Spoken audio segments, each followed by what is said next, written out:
Classification of living things. I mean, it's a beautiful part of biology. Let us be honest. Taxonomy. You just want to understand where every living thing falls under. You just want to understand why cockroach is an insect and why lion is what is it called? Is a primate. You know, the beautiful thing about this branch of biology, taxonomy, is that if not for the modern classification of living thing, we have naturally been led to understand that, or to like, for the layman, that every living thing is either a plant or an animal.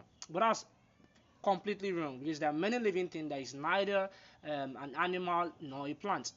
In terms of their, their biological features. You understand? We have the likes of mushroom. I mean, most of us are familiar with mushroom. That guy with a cap on its head. Mushroom is not a plant and it's not an animal. We have the likes of, I think, mold, the one that grows on our bread when it is spoiled. Mold is not what is it called? It's neither a plant nor an animal. So for that reason, we have a new system of classification of living thing and gets it done or gets to understand it in less than 2 minutes. Now let's bring it down now. Living things now as a whole is broken down like this. Sorry.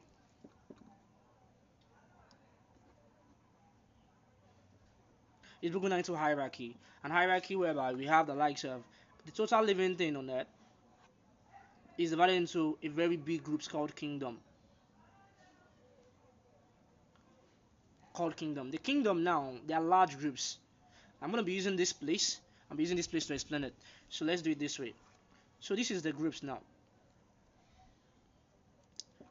Every living thing has its own kingdom, just like the way the world is divided into continents. So we have 7 continents, right? We have Australia, we have North America, South America, Africa. We have which one again? We have Antarctica, and then we have Asia, and we have Europe. Yes, and we have Europe. Now each of these continents now is not subdivided into countries, and though some is I think everyone is country. Then each of the countries now subdivided into states. Though some countries use province. I think the likes of Canada and some do. I think China also don't really use states. So that's the way it works here.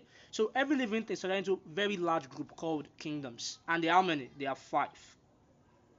So let us say this is Kingdom A, Kingdom B, Kingdom C, Kingdom D, and Kingdom E. So each of this kingdom now is now subdivided into what? Into phylum. The plural of phylum is called phyla. Are we getting something here? Though there's a kingdom called Kingdom Plantae, where plants fall under. The own subdivision here is called division. The own division is called division instead of phylum. Each of the phylum is now subdivided into what? Into class. Now you remember that I said it here just now that we have this very big kingdom which is the humans now, right? Or let's say the humans are here. The humans are divided into like continents,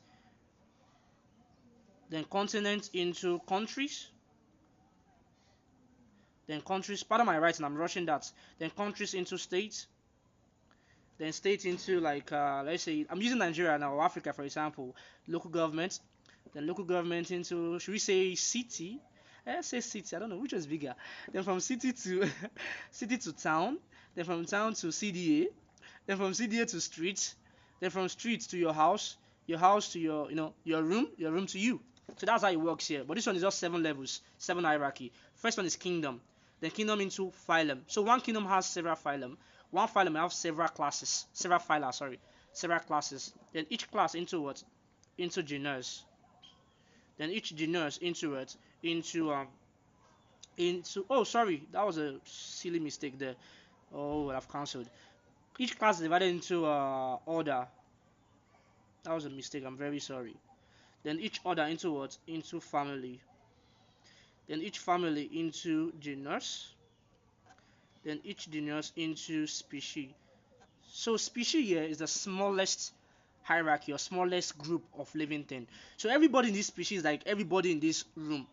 So everybody in this species, according to biology, is naturally they're naturally designed to mate and give birth to a right or a perfect living thing or perfect offspring. So a species now is the smallest group. The biggest group is kingdom. So just like the same way here, for a continent now, all of us fall under the same continent, but all of us are not the same state or the same country. That is why somebody from Nigeria somebody from Ogun State in Nigeria speak Yoruba, why somebody from Wuhan in China, another country, another continent, speaks Chinese. I'll get something here. There's somebody from probably from Brighton in England, which is UK in Europe, speaks English.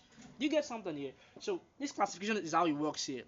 I think I'm going to stop here now. I've used 5 to 6 minutes to explain how living things being classified. Probably in the next video under this topic, I'll go more.